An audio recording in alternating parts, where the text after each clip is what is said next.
Morning mga kaibigan. Ito po tayo sa NAIA Terminal 1. Nakikita nyo po, wala na po yung dating parking area. At tinibag na nila. Ang plano yata dito gawing multi-level parking. Maganda yun para lahat pa-accommodate, lahat ng sasakyan, mga kalima sa pasahero, sa mga kamag-anakan nila, makapagparada sila ng maayos. Ang dami na nangyari dito sa NAIA Terminal 1 simula nung na-handle na ng San Miguel Corporation through NNIC, ang bagong operator ng NAIA. Yun. Abang-abang lang tayo mga kaibigan sa mga dating na future developments ng ating airports. Ang alam ko lang kasi dapat pagkakaalam ko, diba meron New Manila International Airport sa Bulacan. So simula nung na-acquire ni San Miguel to, so nagawa sila ng bagong sistema na para mas ayos ang sistema dito sa paliparan natin. Yung mga old ways na hindi na nangyayari ngayon yata ngayon yun. Oo. Yung may mga habal-habal pa dyan sa loob eh. Tapos may mga color na din na mga formulas susundo. Kung bari papalabasin nila kung mag-anakan nila yung susundo nila, pero hindi. Ang kontrato yung mga yun. Natatawala yata ngayon eh. Ay pati yung traffic hindi na ganun katindi, hindi na ganun grabe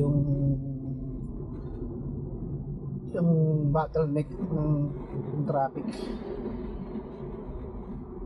Nakita nyo naman na maayos naman yung pagkagawa nila ng kalsada sa loob ng airport, diba? Sa Terminal 2, nakita nyo naman, diba? Ang lawak nung sa arrival area, diba? Diba, yung sinakop nila yung dating parking area. Ngayon, na ngayon sila? Maginhawa na ngayon. Pati sa nagkaroon na ng sistema sa departure area. Oo. Ayun lang, abang-abang lang tayo mga kaibigan kung anong mga future developments doon. Sa ngayon, pauwi tayo ng Cavite. May dadalan tayong mga projects dito na tinatayo. Gaya ng LRT extension. So, pinapagtas natin itong Sukat Highway, Dr. Arcadio Santos Avenue. Yun, bagong tawag sa kanya. Pero mas kilala siya Sukat Sukat Highway. Ito yung Santo Niño Station. Ang ganda, no? Marami pa yung station dito. Yung next station niya sa may sa may SM Sukat na siguro. Tama. Ayan.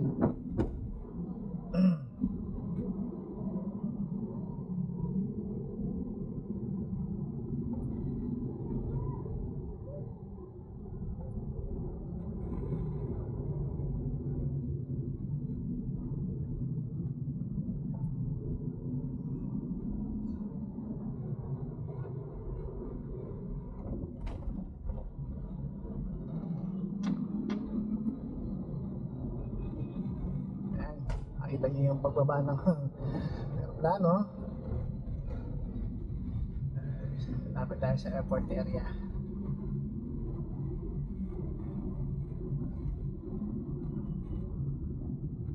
Nga pala, Sabado ngayon ng umaga, April 5, 2005.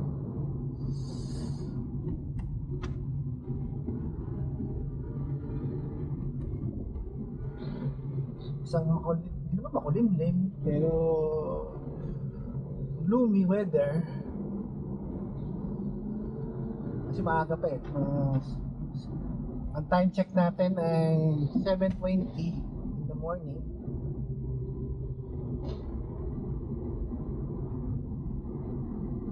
Ayan o. Lagi yung LRT.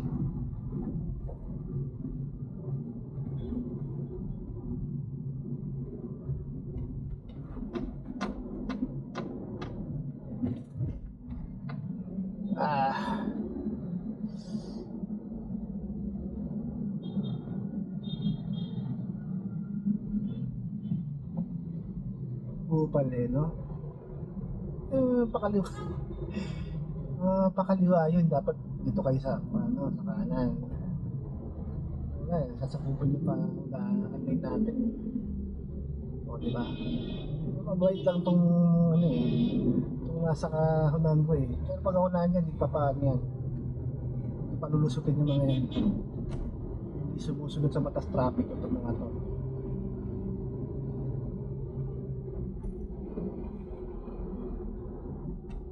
Masyado silang greedy.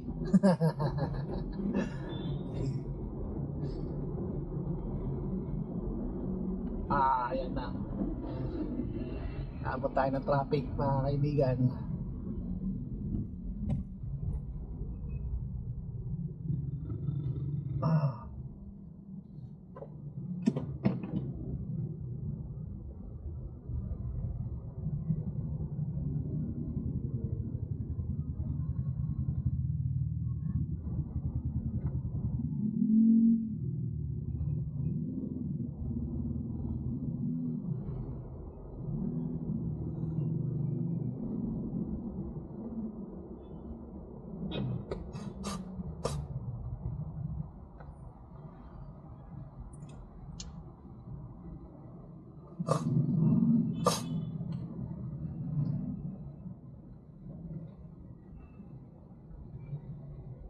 Kaya madaya isa pag ko na sa may namin, gugo na rin siya. Ayan, yun, tulad pa yung tricycle. Sige, tama na kayo dyan. Ito pang isa SUV.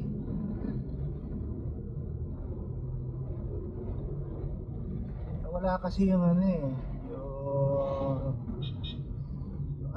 yung CCTV. Meron CCTV ka lang, hindi na siya nanguhuli. Nire-record yung plaka ng sasakyan. Tapos pa-checking dun sa website nila. Nakakita record doon na may violation ka. Mabayad ka dun sa city hall. Siyempre, kung ano yung violation mo, ganun halaga yung penalty.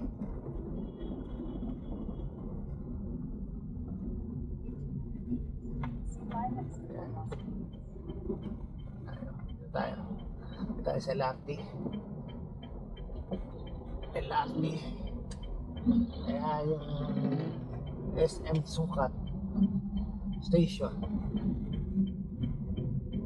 Diba nakikita nyo mga kaibigan?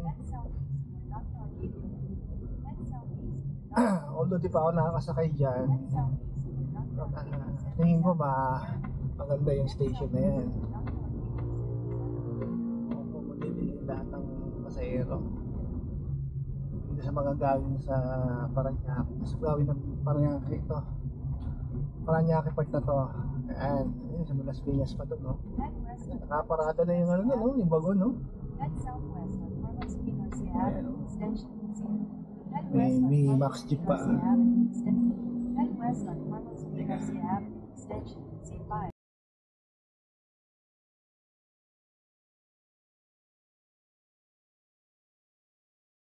man lang pinabigyan eh. Mauubusan siya ng ano eh, sabi eh. Tayo, sige, ito na ako.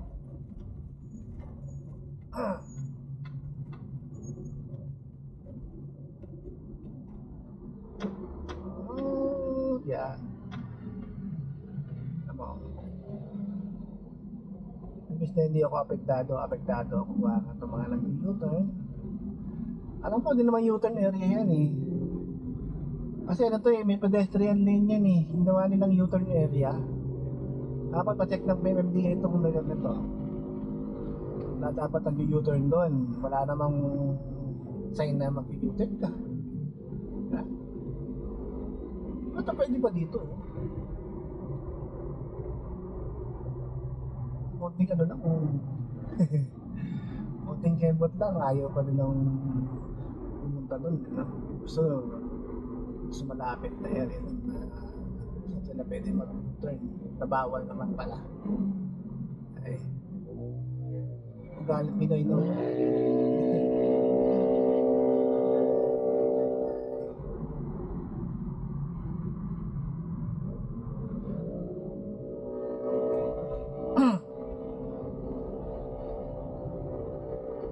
Ito. Ay, kita nyo yung Bilasipag yan. Merong ano, flyover dyan. Dadaanan ko yung flyover para makita nyo yung daan. Yan, flyover po mga kaibigan. Hindi na niya dadaan sa ano, sa Diego Serra. Sa baba. Sa traffic dyan, hindi traffic light dyan eh. May intersection dyan. Tapos ayan. Ay, babaan natin yung ano, Diego Serra. Ang labas nito, pwedeng pa-exit ka ng Cavitex or yung ano, access road papuntang Cavite. Nadaanan natin yung River Drive. Ayun, nadaanan natin River Drive.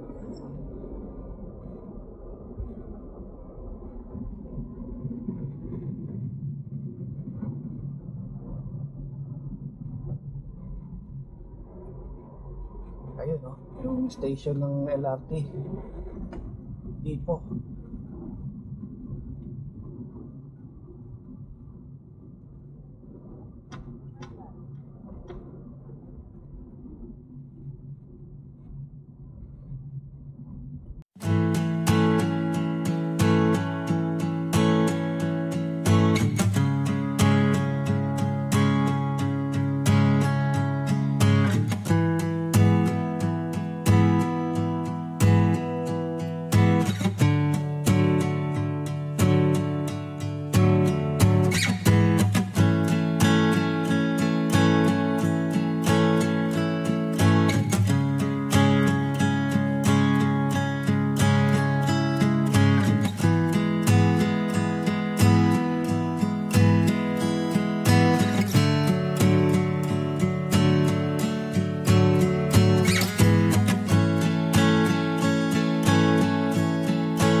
Okay, pabalik tayo mga kaibigan.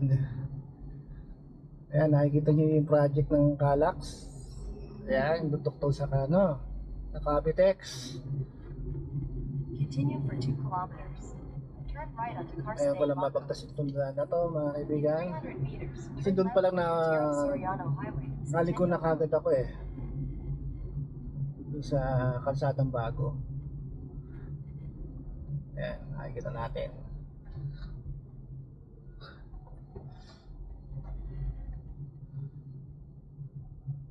Traffic na lang dito. Siyempre ginagawa to eh. Mayroon na tayong tunnel dito ngayon.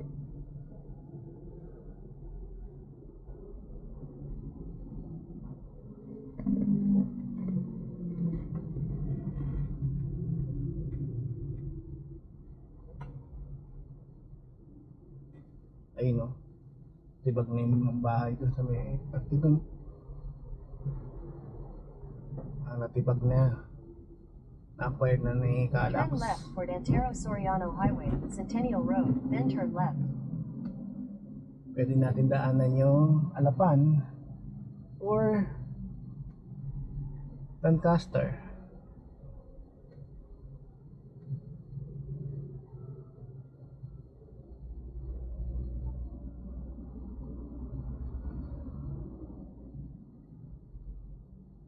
Ayun o. Para naging ghost time no. Bahay na yun.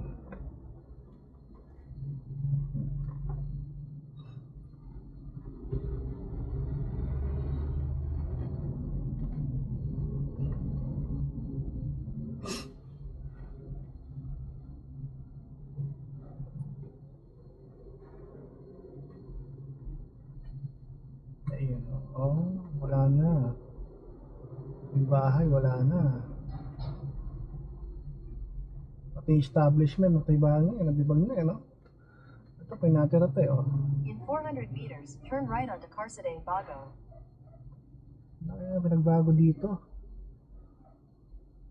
Makikita nyo sa Google Map, ibang iba na ay tsura dito sa dati.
Motor na to, ang bagal.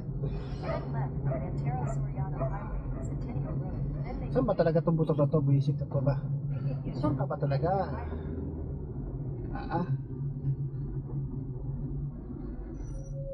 Ito na, naging itsura na. Oh. Nawala na yung 7-Eleven dati dyan. then turn left Tapos yung commercial building na yun, natapyas. Tapos may bahay dyan eh. Okay. Yan pala naging itsura.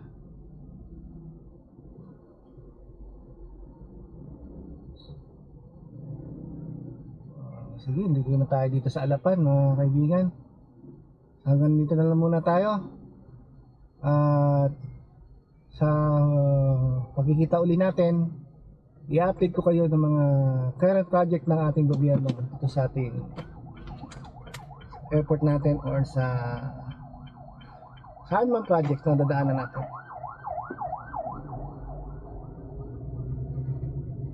Ayan o. Kita nyo? Wipe out na. Turn left Dati ang daming tao dito. Ngayon wala na oh. Oh, grabe. Sige, bye-bye. Hanggang sa muli.